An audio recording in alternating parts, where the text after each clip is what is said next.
There's the legend, coming from far, far away lands. Lands that remain beyond fame, and where only exceptional stories. T'en fais pas un peu trop là? Bah non, pourquoi? Ah, et puis l'anglais là, je suis pas sûr. Hein. Bon bah, t'as qu'à le faire si t'es pas content. Ok. Bon alors les trompettes là, on va pas les remettre. Alors.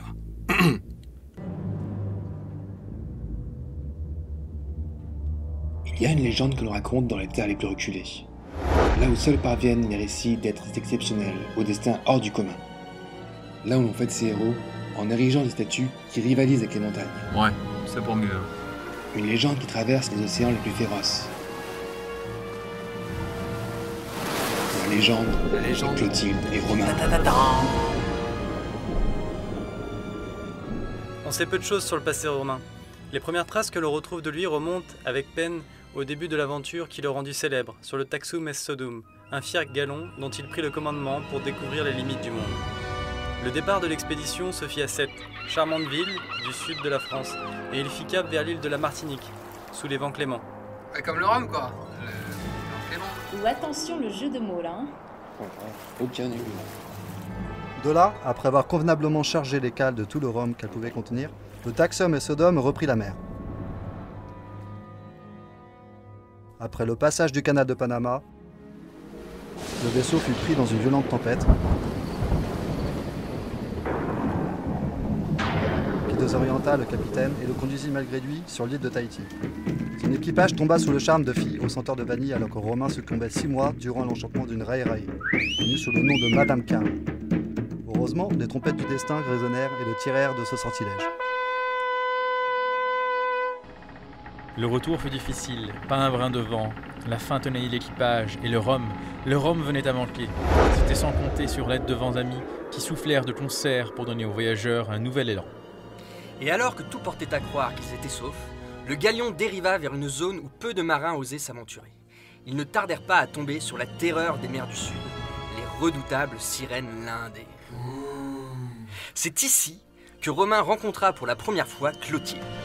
Qu'est-ce que vous racontez, franchement? Vous voulez 2 secondes et voilà. C'est quoi ce tambouille ici, là-haut? Mais ça c'est moi. Et ça c'est Clotilde. Ah mais ouais, et c'est moi là, et je suis pas mal en sirène. Oui, bon, allez, laissez-nous faire parce que là, c'est n'importe quoi. Oh, regarde, t'as tout cassé. Mais non.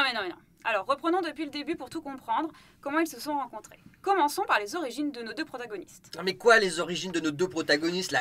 Non, mais vous n'allez pas commencer à l'interrompre toutes les 2 secondes. Hein. Merci. Je disais donc, commençons aux origines de nos 2 protagonistes. La lignée de nos 2 familles se perd dans les méandres de l'histoire. Cependant, des écrits tangibles nous permettent de remonter sur 2 générations. Nous irons ici droit au but, en laissant de côté les généalogies des cousins, frères et sœurs. Ouais, bah heureusement, on va pas y passer 20 ans, hein. C'est dans le milieu des années 1900 que Robert Bourgeois et Anne-Marie Noireau vont se rencontrer et donner naissance à 7 enfants. Daniel, Michel, Guy, Alain, Christelle, Jean-Yves et Gérard. De leur côté, Jean-Claude Gerrier et Marie-Claire Picard vivent une idylle passionnée dont naîtra 5 enfants. Sylvie, Christophe, Laurent, Marie-Hélène et Isabelle. Gérard Bourgeois et Sylvie Gerrier se rencontrèrent un beau soir d'été sous l'œil complice d'une lune nacrée. Pas mal. Quel poète. Ainsi vinrent au monde Adrien, Éléonore et Romain Bourgeois. Pierre Lindet et Madeleine Littard se rencontrèrent quant à eux dans la moitié du XXe siècle et dans un bonheur sans fin. Virent le jour 4 enfants, Dominique, Jean-Pierre, Catherine et Michel. C'est de l'union de Marcel Lorenzini et d'Antoinette Vezin que naquit 3 enfants, Dominique, Gérard et Martine. Michel et Dominique, quant à eux, tombèrent l'un sur l'autre au cours d'une élégante partie de polo et donnèrent coup sur coup naissance à 3 superbes filles répondant au doux nom de Clotilde, Emmanuel et Camille. Vous allez me dire, soit, très bien, mais qu'est-ce que ces généalogies nous apprennent vraiment sur leur rencontre? Pas grand-chose en fait, mais n'est-il pas humain d'essayer de démêler les mystères de la destinée? Tout ça pour ça. Néanmoins, après avoir passé au peigne fin la vie de Romain et de Clotilde, on peut constater une similitude frappante dans les premiers mois de leur vie. Ah ouais? Mais oui, regardez là, vous ne remarquez rien? Nos 2 bébés ont la même baignoire rouge. Wow! Incroyable! Super! Ouais, bah moi je préfère l'histoire de sirène. C'est un signe, ils étaient faits pour aller ensemble. Lorsque Romain se déguisait en ours pour partir à l'aventure, Clotilde était prête à l'épauler avec sa panoplie de vétérinaire. Mais non, c'est une panoplie de médecins. Je sais, mais un ours et un médecin, ça fait bizarre. En tout cas, on remarque une certaine précocité concernant leur choix de carrière. Romain était prêt à braver la mer et à boire du rhum. Clotilde, prête à faire une carrière dans la musique pour devenir danseuse étoile. Mais non, elle est devenue médecin. Ah bon? Cependant, si le choix de carrière de Clotilde était décidé, elle hésita longtemps sur la nature de l'homme idéal qui allait la conquérir. Préférait-elle un prince charmant qui l'emmènerait sur un beau cheval blanc ou une vie d'aventure à voguer sur les flots avec un marin? Un prince charmant, un marin, un prince charmant, un marin, un prince charmant, un marin. Bah, c'est bon, je crois qu'on a compris. Ce fut finalement un marin qui la fit chavirer. Je trouve que ce jeu de mots est un peu douteux. Et c'est par l'intermédiaire de Sébastien Pommier, alias Pom Pom, membre du groupe de médecine fréquenté par Clotilde et ami de comptoir de Jérémy Ragnaud, alias JJ, que la connexion s'est faite. Ce soir-là de mai 2003, dans une fête comme on n'en fait plus chez JJ, alors que Romain avait échappé à la vigilance d'amis de longue date qui le retenaient pour battre le record international de la flûte, il flirtait avec Clotilde pour la première fois sur ce canapé.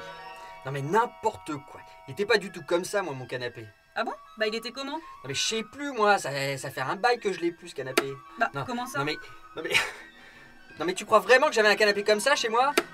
Non, non, bah non, et encore non. Bon, en même temps, c'est pas très important.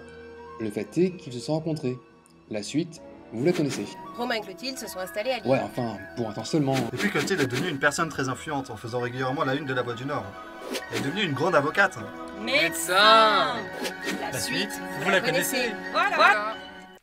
Bon, non, mais attends, là, on peut pas finir comme ça, là. Hein. Ah bon? Et tu veux faire quoi, toi? J'en sais rien, moi, on a qu'à faire un truc sympa. Si on chantait quelque chose pendant que des photos défilent. Ah ouais, ça c'est une bonne idée.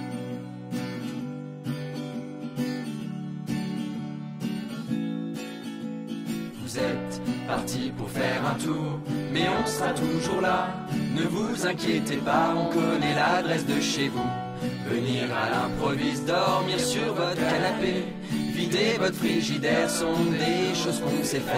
Oh, oh, oh, oh, oh, oh, oh, oh.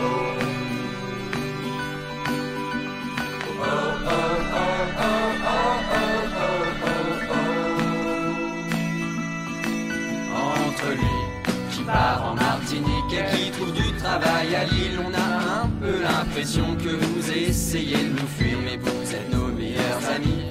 Faire le tour du monde, on s'y est préparé depuis qu'il a eu son brevet. On vous suivra.